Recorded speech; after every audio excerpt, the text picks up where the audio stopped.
Hello guys, तो क्या हाल है। तो गाइस, एपिसोड स्टार्ट करने से पहले मैं आप लोगों को बता देता हूँ कि आजकल एपिसोड क्यों नहीं आ पा रहे हैं डेली डेली। तो गाइस, अपने यहाँ पे क्या बोलते हैं, घर के अंदर फंक्शन है, शादी है, ठीक है। उसकी वजह से क्या बोलते हैं, एपिसोड्स का रिकॉर्ड करने का मेरे को टाइम नहीं मिलता है।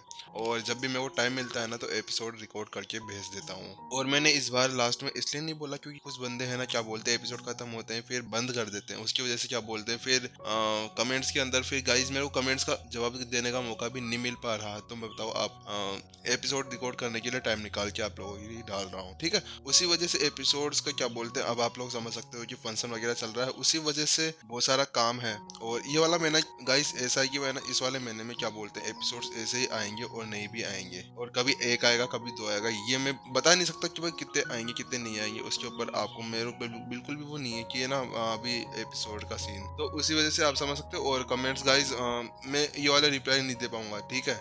थोड़े बहुत रिप्लाई दे दूंगा अगर देख पाया तो उसके बाद में। और 1 घंटा मेरे को मिलता है मुश्किल से, और अभी थोड़ा बहुत फ्री था तो उसकी वजह से रिकॉर्ड कर लिया।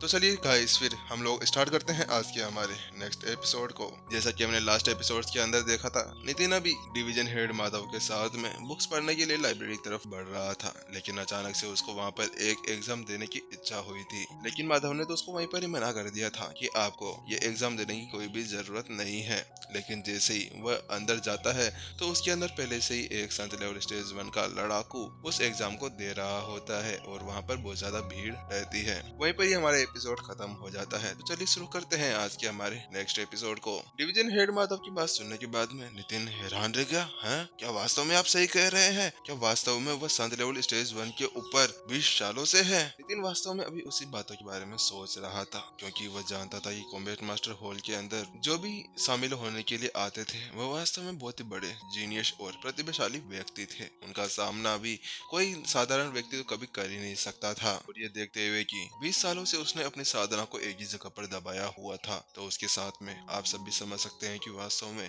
अभी उसकी साधना कैसी लेवल के ऊपर पहुंच चुकी होगी, और उसके अंदर कितनी ज्यादा एनर्जी और पावर आ चुकी होगी। वही नितिन के मुंह से वह शब्द सुनने के बाद में एक कॉम्बैट मास्टर नितिन को ऊपर से नीचे तक देखने लगा। ऐसा देख रहा था जैसे कि वो अपने सामने किसी पागल को देख रहा हो। लेकिन कुछ समय बाद में वह समझ गया था कि ये व्यक्ति यहाँ पर नया आया था, इसी वजह से शायद उसको खुरान के बारे में कुछ भी नहीं पता होगा।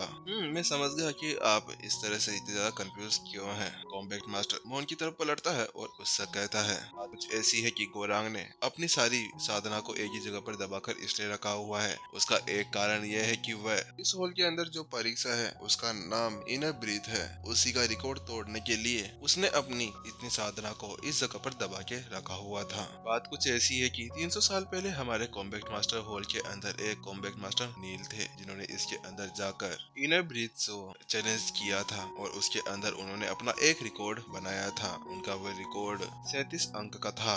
उस कॉम्बैट मास्टर की बात सुनने के बाद में माधव ने भी अपना सिर हिला दिया, और उसने मोहन से कहा, बात कुछ ऐसी है कि उस रिकॉर्ड को तोड़ पाने में अब तक कोई भी कामयाब नहीं हुआ था। और इन अंकों के साथ में आपको पता है कि आप उसके ये का पता भी लगा सकते हैं कि वास्तव में उसके शरीर के अंदर कितनी एनर्जी भरी हुई है।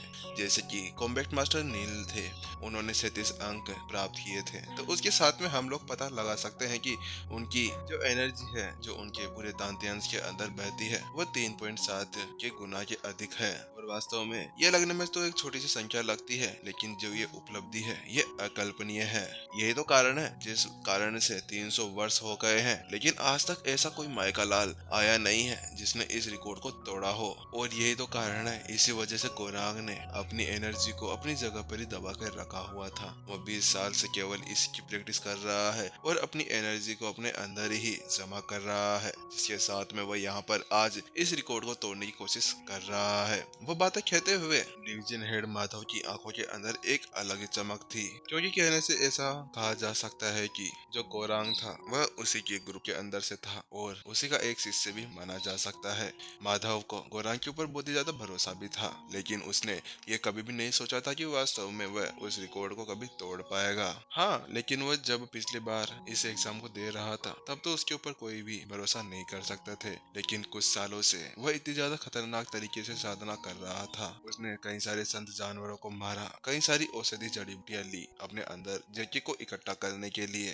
हाँ हेड माधव, आपने सही कहा। और इसके अलावा आपको बताए, कुछ अफवाहें ऐसी भी है कि केवल वह अपनी जेकी को शुद्ध करने के लिए और उसको और भी मजबूत करने के लिए वह अंडरग्राउंड लावा के अंदर चला गया था, ताकि वो वहां पर जाकर अपनी जेकी को और भी ज्यादा शुद्ध कर सके। और ईमानदारी से कहूँ तो अब तो मेरे को उनकी एनर्जी को देखकर बहुत ज्यादा डर लगने लगा है। वास्तव में इस कॉम्बैट मास्टर हॉल के अंदर कोई भी नहीं होगा जो उनका मुकाबला कर सकता हो, और मुझे कम से कम ये लगता है कि उन्होंने कॉम्बैट मास्टर नील की बराबरी से ज्यादा दूर नहीं होंगे। अब तो उसकी बात सुनने के बाद में हेड माधव भी चौंक गए। क्या वास्तव में ऐसी बात थी? क्या उसने अंडरग्राउंड गैलरी के अंदर जाकर, अंडरग्राउंड लावा के अंदर जाकर अपनी साधना को आगे बढ़ाया है? क्योंकि माधव को भी इसके बारे में कुछ भी नहीं पता था। और इसके अलावा आपको पता है हेड माधव, उसने विशाल सागर की वह टेक्निक को भी सीख लिया है। वह कुछ सालों से उसी की प्रैक्टिस कर रहा था। क्या विशाल सागर? क्या आप वही टेक्निक की बात कर रहे हैं? क्या विशाल सागर? यह कौन सी टेक्निक आ गई? नितिन झुककर हेड माधव से पूछता है। विशाल सागर एक ऐसी टेक्निक है जिसके साथ में सागरों को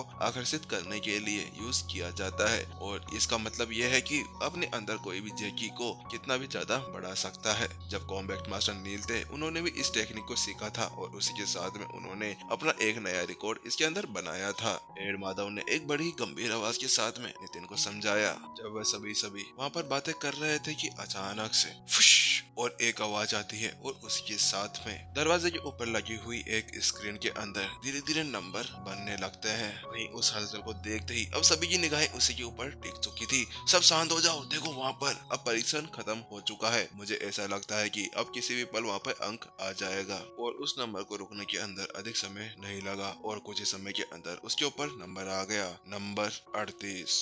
और उस नंबर को देखते ही हॉल मास्टर्स के अंदर एक बड़ी लहर दौड़ गई। ये देखो यहाँ पर कॉम्बैट मास्टर नील का वह रिकॉर्ड टूट चुका है।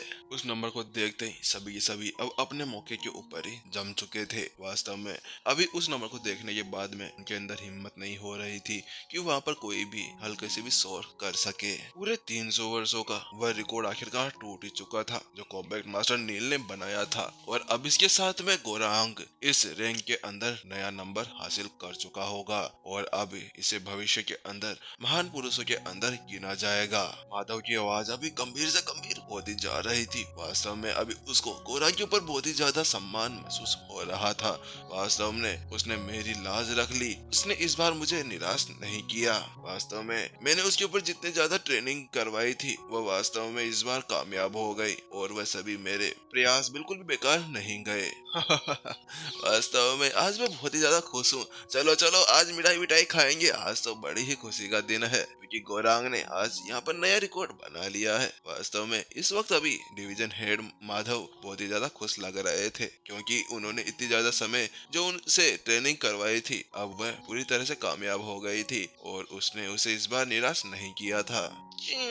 और जहाँ पर वह सभी इस तरह से बहुत ही ज्यादा हैरान थे, अब उस हॉल का दरवाजा भी खुल जाता है और उसी के साथ में उसके अंदर से एक थका हारा कॉम्बैट मास्टर बाहर निकलते हुए आता है, जिसके चेहरे का रंग पूरी तरह से उड़ा हुआ था, लेकिन अभी भी उसकी कमर पूरी एक तलवार की तरह सीधी थी। देखने से ऐसा बिल्कुल भी नहीं लगता था कि वास्तव में उसने भी कोई एग्जाम दिया हो, बस उसकी थोड़ी बहुत थकावट आई हुई थी। अपने सामने डिवीजन हेड माधव को देखते ही गोरांग जल्दी से उनके पास में चला गया और वह उन्हें ग्रीट करने लगा। डिवीजन हेड माधव, देखिए मैंने ये रिकॉर्ड तोड़ दिया है। मैंने इस बार आपको कोई भी निराश नहीं किया।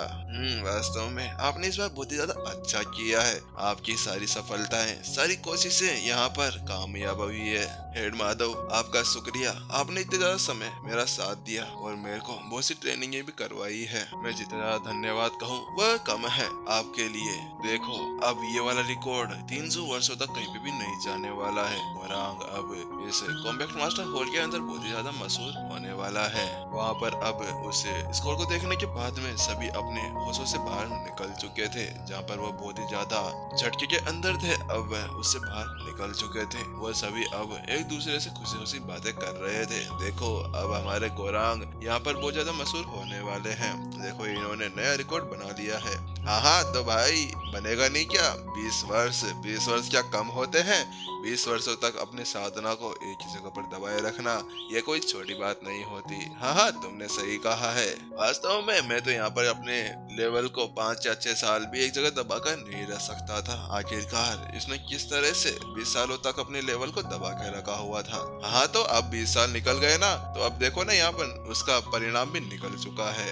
ऐसे ही अब सभी कॉम्बैट मास्टर्स बातें कर रहे थे, जहाँ पर वह सभी ऐसे बातें कर रहे थे। गोरांगी की नजर अब अचानक से मोहन के ऊपर पड़ जाती है, क्योंकि इस समय अभी हेड माधव मोहन से कह रहे थे, मोहन अब आपको अंदर जाकर वो एग्जाम दे देना चाहिए। उसको इस तरह से बात करते हुए देख गौरांग ने माधव से पूछ लिया, हेड माधव, क्या आप मुझे बता सकते हैं कि ये कौन है, क्योंकि मैंने इन्हें कभी भी इस हॉल के अंदर नहीं देखा। हाँ हाँ, तुम इनको यहाँ पर देखोगे भी कैसे, क्योंकि ये यहाँ पर अभी अभी तो आए हैं और ये एक कॉम्बैट मास्टर नहीं है, ये एक स्पिरिट अवेकनर है और इन्होंने हमारे हॉल मास्टर जगदीश के ऊपर एक बहुत ही बड़ा उपकार किया है और उनकी सालों की जो परेशानी थी उसको भी दूर कर दिया है। और हाँ, अगर आप लोगों ने किसी ने भी इन्हें परेशान करने की कोशिश की तो मेरे से बुरा कोई भी नहीं होगा।